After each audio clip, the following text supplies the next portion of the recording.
Welcome to the Angels Off Day Zoom. And we're going to be talking about 3 trades with 3 members of the editorial staff of CrashingThePearlyGates.com, the best Angels blog out there, run by fans of the team. Anyway, we've got Chase Kimura. Chase, say hi. Hey, what's going on, guys? Glad I could join you. And we've got Jeff Joyner. Hello, hello. And we've got John Henry, the Pirate Weitzel. Go Pirates! Why are we saying go Pirates? Why? We're taking for Kumar, and they haven't won as much. Ah, okay. So they need to win more. Let's tank for Pirates. Kumar. Kumar Rocker, going to be the number 1 pick in the draft. Will he be an Angel? That's for another show. We had 3 trades. Let's talk about the 3 trades. The first trade happened a few days ago. All-star Tommy LaStella is no longer an Angel. He is now a member of the Oakland Athletics. Jeff Joyner, tell us, what do you think about the trade of Tommy LaStella for FRANLIN BERRETO? Infielder for infielder. And they were going to get a lottery ticket for 25 games of LaStella. At least they got a lottery ticket who was ranked highly as recently as 2 years ago. So hopefully they can shorten up his swing. Berreto can start making a little contact. And worst case scenario, we have our utility infielder of the future. Well, I was a Tommy LaStella fan last year. This year I thought he was a little bit of a dead weight. I'm kind of glad they made the trade. Chase Kimura, what do you think? Yeah, LaStella obviously became a fan favorite, and it's crazy because he was kind of picked up in a similarly small trade. I don't think any of us could have really expected him to break out the way he did 2 years ago and become an all-star. That would never have crossed my mind. I thought he would have been in a very similar role to the way he was with the Cubs. But I know a lot of fans are probably let down because they want a pitcher, even though if it wasn't probably going to be a particularly great pitcher. But there is some upside with Berreto, and it's like Jeff said, he was recently, I have it written down, he was a top 60 prospect consensus by all the major prospect rankings as recently as 2018. He actually had I think it was 32 games. He actually had an average overall batting line at the age of 22 in 2018. So, hopefully there's a little bit something in there. It sucks that we're having to get rid of, these guys that have become fan favorites, but like Jeff said, you got to take a chance on some of these young guys. Hey, I'm with you. Most pitchers suck. I don't mind getting an infielder. Nah. John Henry Weitzel. John Henry Weitzel, the Pirate. Tell us how you feel. Are you bummed to see LaStella gone? I mean, it sucks, but we get Luis Rengifo 2.0, or we can hopefully get David Fletcher 2.0. But expect more Luis Rengifo type player, which you can't have too many of them, I guess, especially if Simba doesn't stay. I mean, I know people wanted a pitcher, but if you traded this one for the other trade that's going to become next on prospects, people won't complain at all. Yeah, I hear you. Okay, let's go on. Let's move on. You got the last word there, John Henry. You're not going to have the last word this time. The question is, was the trade on, it was on Saturday or Sunday? It was on Sunday, of Jason Castro. He played all of 18 games. I'm going to tell you about Jason Castro's legacy, though. He came here at uniform 15 in spring training. So many fans on Twitter said, that's Tim Salmon's number. Excuse me, but it's not officially retired. Players Union, he could have held on to his 15, but he was cool. He moved to 16. I'll always respect and appreciate Jason Castro, who is now on the Padres. And we have Gerardo Reyes, an arm. He's an arm. Chase Kimura. Chase Kimura, tell us about him.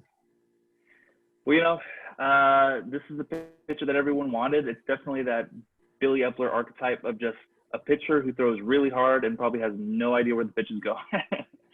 So, and that's just kind of the whole thing with bullpens. There are probably going to be people that don't want to hear this, but that's kind of one of the ways to build a bullpen is just to get as many guys who throw as hard as possible together and just kind of recycle through them, give them as many chances as you can, and see if you can get a legitimate major league reliever out of it. And quite honestly, for a month of Jason Castro, and I was a big fan of the Jason Castro signing this winter, as you guys all know, but you're really not going to get a whole lot more than kind of just a flyer on a guy like that for a month of serviceable catcher like Castro. So, what are you going to do?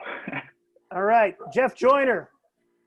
Yeah, I really got to agree with Chase, who, by the way, wanted Castro for like 5 years. Oh, Yesterday so had to have been a horrible day for him. But, definitely a Billy Epler type pitcher, big arm, fastball, slider. We do have Mickey Callaway now, and he has improved the breaking pitches of Dylan Bundy, and Dylan Bundy. But, the fastball, I think, for Reyes is fine. It's the slider that flattens out and gets hit over the fence. So if Callaway can tweak that slider just a little bit, get those extra little break on it, I mean, we might have something. If not, I mean, it's a lottery ticket for Castro, who's probably going to play a dozen games for San Diego. John Henry, Pirate Weitzel. Were you a Jason Castro fan? Well, he was pretty good for as little he's been here. Same with Stassi.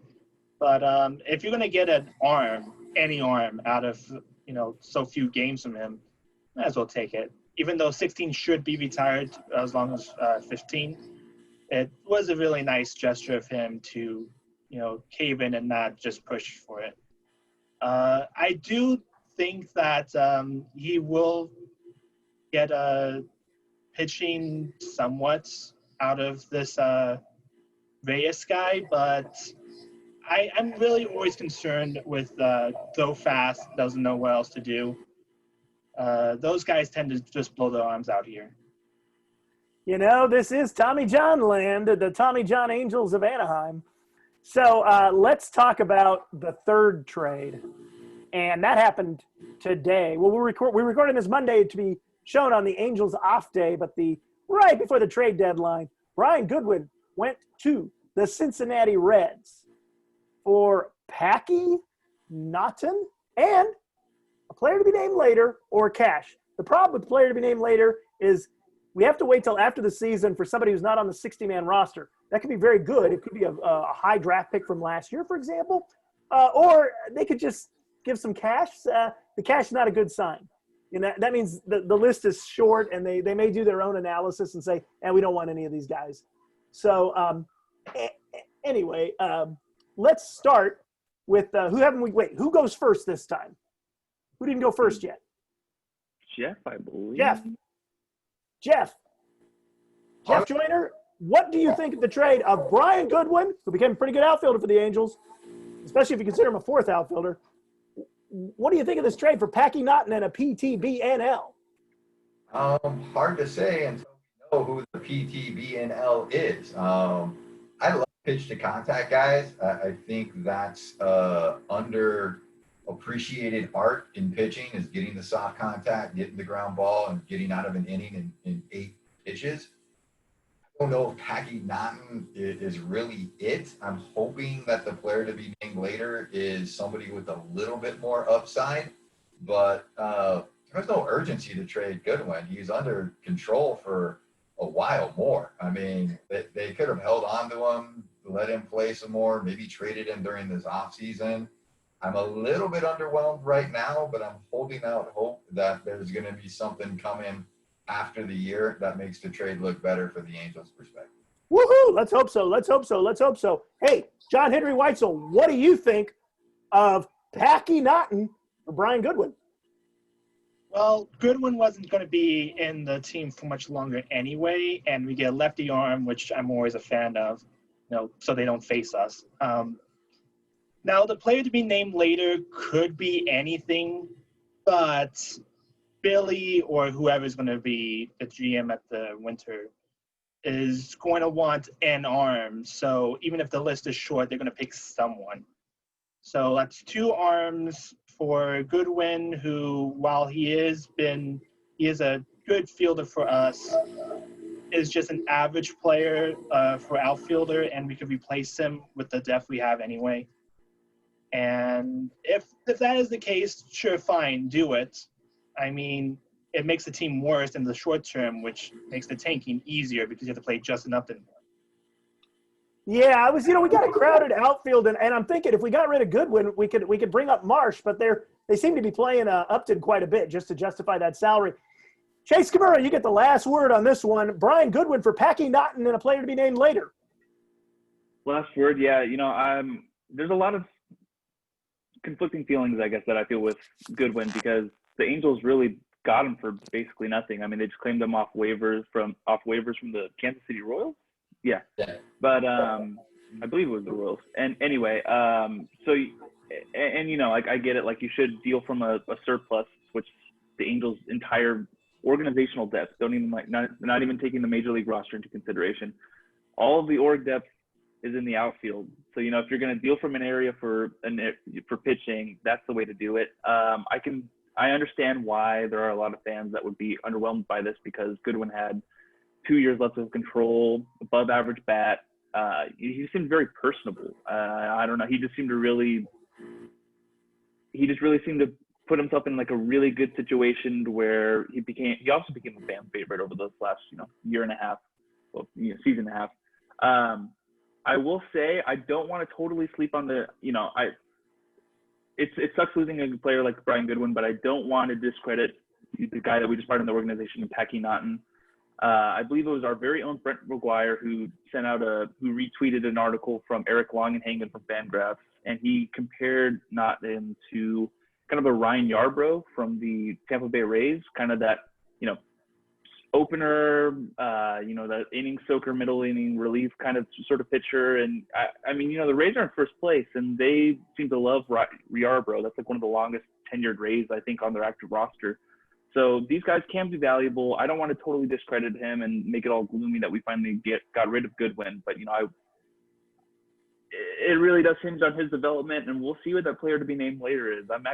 That's probably the most intriguing part of the trade to me, honestly, is that player to be named later. So we'll just have to see. Well, maybe we'll have to have an Angels off day in the off season to talk about that player to be named later, if and when he ever arrives in Anaheim, or is a trade chip for something else in the near future. Anyway, hey, thanks guys for joining me. Thanks everybody for watching. This has been Angels Off Day on Zoom.